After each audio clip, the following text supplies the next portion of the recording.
도시재생 사업이라고 들어보셨습니까? 쇠퇴하는 도심을 살리기 위해 5년간 50조 원을 투입하는 정부 사업인데요. 제주에서도 10여 개 마을에서 추진하고 있습니다. 이렇게 막대한 예산이 들어가는 도시재생 사업이 실제로 낡은 도심에 활기를 불어넣고 있는지 실태를 짚어봅니다. 이면희 기자가 깜깜이로 전락한 도시재생 사업 문제를 취재했습니다. 제주를 오고 가는 물자와 사람이 집중되는 제주항을 품고 있는 제주시 건입동. 하지만 지난 30년간 주민은 30% 넘게 동네를 빠져나갔고 건물 80% 이상이 노후돼 제주의 관문이라는 과거의 영광은 사라지고 쇠퇴의 위기를 맞았습니다. 쇠퇴한 건입동을 살리기 위해 2020년부터 4년간 184억 원이 투자되는 도시재생 사업이 진행 중이고 사업 전반을 지원하는 현장 지원센터가 운영되고 있습니다.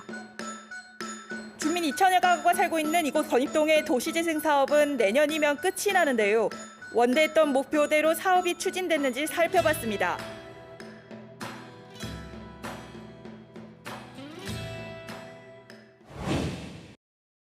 (100년) 넘게 제주 바다를 밝혀오다 최근 무인시설로 바뀐 건입동 산지등대.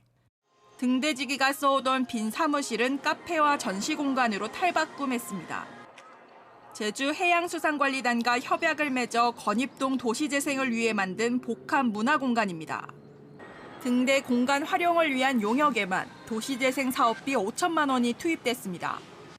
그런데 알고 보니 이 용역을 맡은 업체는 당시 센터장 김모 씨와 김 씨의 여동생이 임원으로 등재된 사회적 협동조합이었습니다.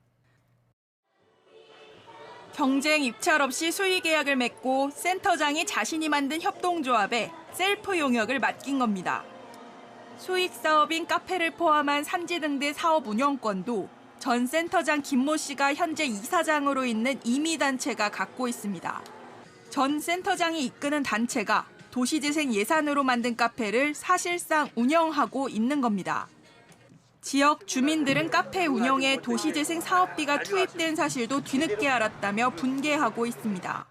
리모델링 과정이라든지 이런 걸 그래도 주민들이 그렇게 줄기차게 요구했었고 그렇게 저기를 했는데도 불구하고 그저 독단적으로 개인이 이렇게 추진해버리니. 카페 운영에 쓰인 지출금과 음료 판매 수입 관련 회계 증빙 기록 등 관련 자료도 없습니다. 저희 센터에 이런 산지 등대 관련 자료가 없기 때문에 관련자인 전 센터장에게 자료 제출을 해달라고 그렇게 했고요.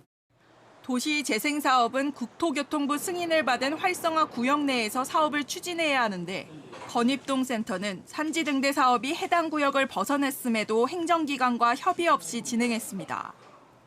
도시재생 사업을 결산할 때 예산 반납까지 요구받을 수 있는 중대한 절차적 문제가 발생한 건데 사업 주무부처인 국토부조차 KBS 취재가 시작돼서야 해당 문제를 인지했습니다. 김모 센터장은 산지등대 사업이 도시재생 사업 일환으로 추진됐지만 현재 자신이 속한 임의단체가 운영하는 이유는 민간 투자 문제가 얽힌 수익 사업이기 때문이라고 해명했습니다.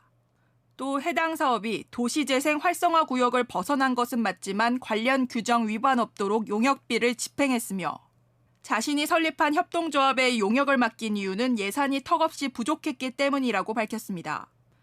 이와 관련해 제주시는 보조금법과 지방계약법 위반 여부를 가려내기 위해 전 센터장을 비롯한 일부 사업에 대한 수사 의뢰를 검토하고 있습니다.